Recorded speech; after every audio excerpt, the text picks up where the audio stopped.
Assalamualaikum warahmatullahi wabarakatuh. Perkenalkan, nama saya Nurul Latisna Samsiah dengan NIM C1C023149. Baiklah, di sini saya akan mempresentasikan hasil kerja saya, yaitu perpajakan, yang akan membahas tentang dasar perhitungan pajak, depresiasi, dan amortisasi. Selanjutnya memasuki pembahasan yang pertama, yaitu dasar perhitungan pajak. A. Dasar perhitungan. Dasar pengenaan pajak atau DPP adalah jumlah harga jual, penggantian, nilai impor, nilai ekspor, atau nilai lain yang dipakai sebagai dasar untuk menghitung pajak yang terhutang. Harga jual adalah nilai berupa uang, termasuk semua biaya uang diminta atau seharusnya diminta oleh penjual karena menyerahkan barang kena pajak, tidak termasuk PPN, yang dipungut menurut peraturan perundang-undangan perpajakan, dan potongan harga yang dicantumkan dalam faktur pajak. Baik, selanjutnya pajak terhutang adalah pajak yang harus dibayar pada suatu saat, dalam masa pajak, dalam tahun pajak, atau dalam bagian tahun pajak sesuai dengan ketentuan peraturan perundang-undangan perpajakan atau Undang-Undang Nomor 16 Tahun 2009. PPh adalah pajak yang dikenakan kepada orang pribadi atau badan atas penghasilan yang diterima atau diperoleh dalam satu tahun pajak. Maka dari itu, pajak penghasilan melekat pada subjeknya dan dikenal dengan istilah pajak subjektif.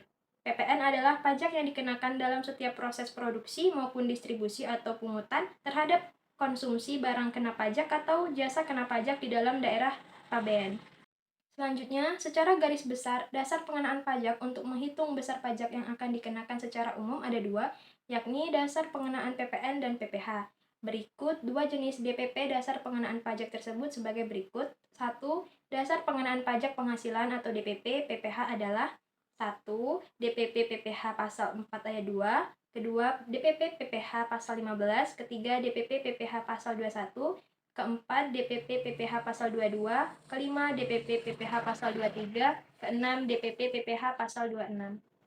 Baik, selanjutnya dua dasar pengenaan pajak penghasilan atau DPP PPN adalah 1. DPP harga jual, 2. DPP penggantian, 3. DPP nilai ekspor, 4. DPP nilai impor, 5. DPP nilai lain. Baik, selanjutnya B. Penghasilan tidak kena pajak atau PTKP. PTKP adalah singkatan dari penghasilan tidak kena pajak yang besarnya ditentukan dalam Peraturan Menteri Keuangan atau PMK untuk menghitung PPh 21.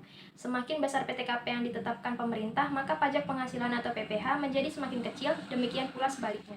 Selanjutnya, maka tarif penghasilan tidak kena pajak terbaru yang berlaku saat ini masih berdasarkan PMK 101 atau 2016, yakni 1. PTKP orang pribadi sebesar 54 juta, 2. PTKP bagi wajib pajak yang kawin mendapat tambahan sebesar 4.500.000, 3. Tambahan PTKP untuk seorang istri yang penghasilannya secara pajak digabung dengan penghasilan suami sebesar 54 juta, 4. Tambahan PTKP untuk tanggungan dengan besaran untuk setiap anggota keluarga sedarah dan keluarga semenda yang berada dalam garis keturunan lurus serta anak angkat sebesar 4.500.000. Baik, selanjutnya pembahasan kedua yaitu depresiasi. Secara konsep, depresiasi pajak adalah alokasi biaya pendapatan suatu aktiva tetap atau kecuali tanah selama masa manfaat tertentu sesuai dengan kelompok harta. Aturan depresiasi tersebut telah ditentukan dalam pasal 11 Undang-Undang Pajak Penghasilan atau PPh. Baik, selanjutnya depresiasi untuk aktiva tetap berwujud adalah pengeluaran atas pembelian, pendirian, penambahan, perbaikan, atau perubahan aktiva berwujud, kecuali tanah yang berstatus hak milik, hak guna bangunan, hak guna usaha, dan hak guna pakai yang dimiliki dan digunakan untuk mendapatkan, menagih, memelihara penghasilan yang mempunyai masa manfaat lebih dari 1 tahun. Tidak boleh dibebankan sekaligus, melainkan dengan depresiasi. Selanjutnya, depresiasi pajak aset tetap berwujud dikelompokkan menjadi dua golongan, yaitu A. Aset berwujud dan bukan bangunan. 1. Kelompok pertama adalah aset berwujud bukan bangunan yang memiliki masa manfaat 4 tahun. 2. Kelompok kedua adalah aset berwujud bukan bangunan yang memiliki masa manfaat 8 tahun. 3. Kelompok ketiga adalah aset berwujud bukan bangunan yang memiliki masa manfaat 16 tahun. Dan 4. Kelompok keempat adalah harta berwujud bukan bangunan yang memiliki masa manfaat 20 tahun. Selanjutnya, B. Aset berwujud bangunan. 1. Permanen, memiliki masa manfaat 20 tahun. 2. Tidak permanen, memiliki masa manfaat kurang atau sama dengan 10 tahun. Dalam menghitung nilai penyusutan, ada dua metode sesuai dengan ketentuan Undang-Undang Nomor 38 Tahun 2008, yaitu 1. Metode garis lurus, 2. Metode saldo menurun. Baik, selanjutnya memasuki pembahasan yang ketiga, yaitu amortisasi.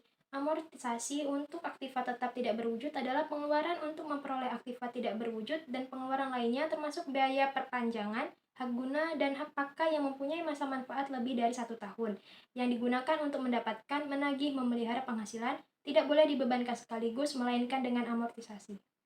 Selanjutnya, aset tetap tidak berwujud digolongkan menjadi 4 kelompok, yaitu kelompok pertama, kelompok harta tidak berwujud bukan bangunan yang mempunyai masa manfaat 4 tahun.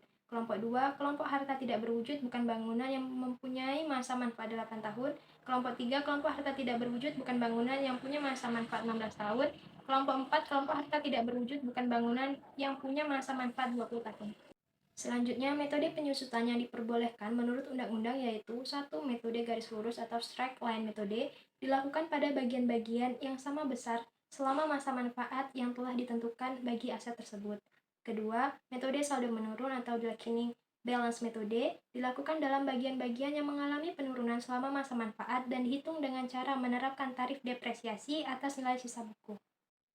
Baik, sekian presentasi dari saya ucapkan terima kasih.